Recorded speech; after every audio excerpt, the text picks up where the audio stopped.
Minanda, at age 8, you had an extraordinary encounter while going to school. Can you tell us about it? Yes, it's a secret I kept most of my life. I was then living in Paris and I was going to school by myself. And I remember exactly what was the name of the street where it happened and the exact place. For some reason I turned my head on the left and I saw that man with the robe on, and he took my left hand. He smiled at me. He smiled, was very tender, and his eyes too. I felt lots of affection coming from that man. I felt loved and I felt protected. Even though I hadn't been raised in any kind of religion, down deep inside I knew who he was. For me it was Jesus. How did you perceive that encounter afterwards?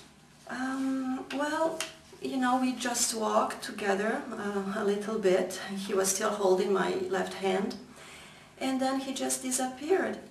And I continued, you know, I went to school, and when I arrived I didn't rush to my friends screaming, you know, I just saw Jesus. And in the afternoon when I went back home I didn't say anything to my mother. I just didn't feel the need to tell anyone about it. I don't know why. I just wanted to keep it for myself. So I was very little, so I didn't really know what I thought about that experience and how I really perceived it.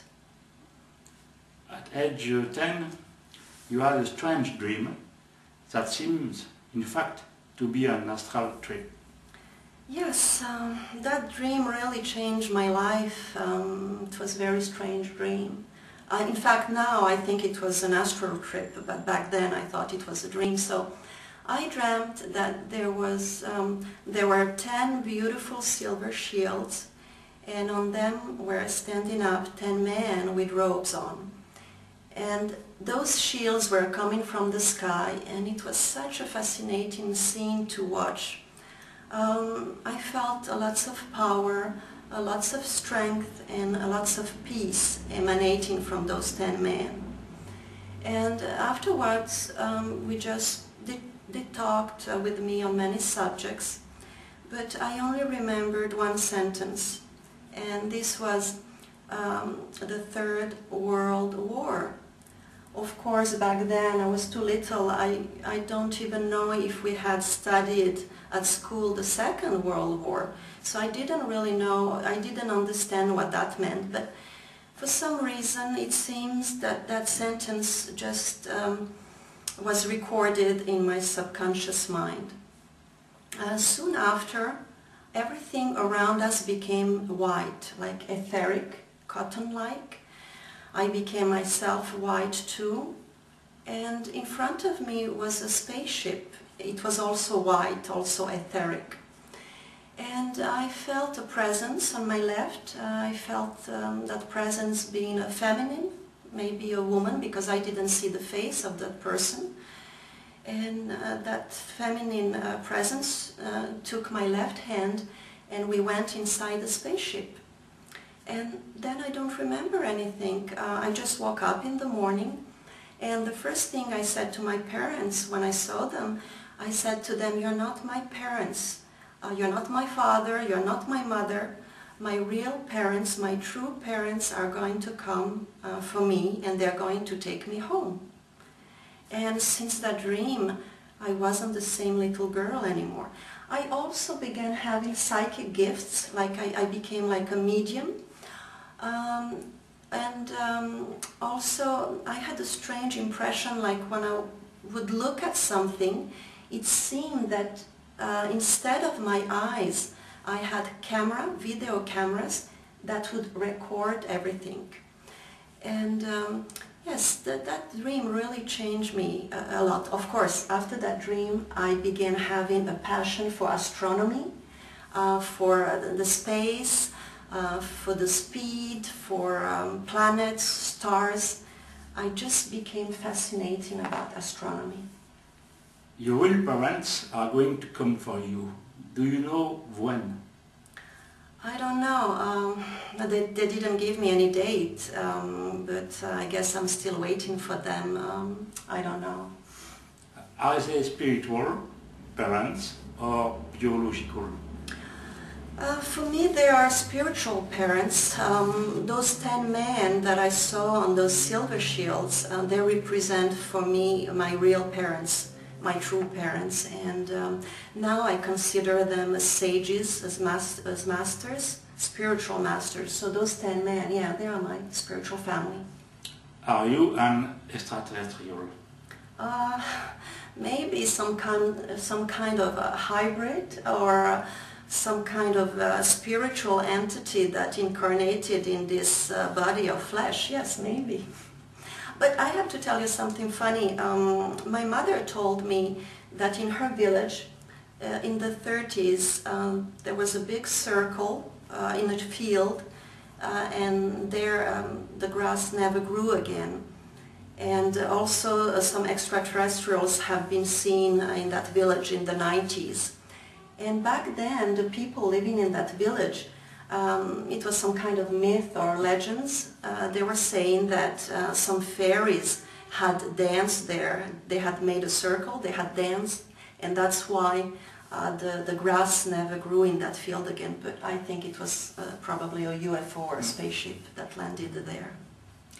Do you feel being watched?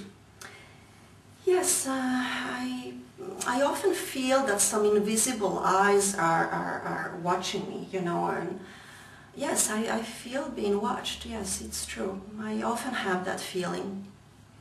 Today, you still ask yourself a question. Yes, it's not easy to understand what happened to me, because sometimes it's a little bit confusing. So many strange things happened. It's really like a big puzzle. And I try to put all the pieces together so I can understand what this is all about and why it happened to me. Today you still don't know. Are you expecting another encounter? I don't think I'm really expecting another encounter, but I'm still asking myself questions. Yes, it's not easy to understand. At 18, it is a big revelation. When spheric light on the wall and ceiling, encounters with entities that speak to you. Did they touch you? Were you frightened? Yes, it was very scary. I was 18 and I was living in Los Angeles. I was very happy then, you know, I had the job, I made friends, I had a very healthy life. And suddenly all those strange things were happening and I didn't know why, and I really thought that I was completely insane. I really thought that I was crazy. And I was an atheist back then. I didn't believe in God. I didn't believe in life after death. I didn't believe in ghosts, spirits, in reincarnation. I believed in nothing. So it was very hard for me to understand. Yes, I felt a presence, a very strong presence, as though someone invisible was near me, and that invisible presence was touching my hair, kissing me, touching my face.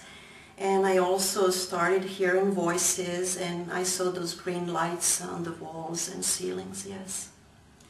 How is it possible to believe in nothing and at the same time believe to be from space? Well, I didn't believe in God and in Jesus anymore, you know, I was very rebellious, but I still believed in my spiritual family. I still believed that extraterrestrials were, I mean, they were very real to me. They were very physical. It wasn't something, an abstraction. So it's not because you don't believe in God that, you know, you don't believe in extraterrestrials.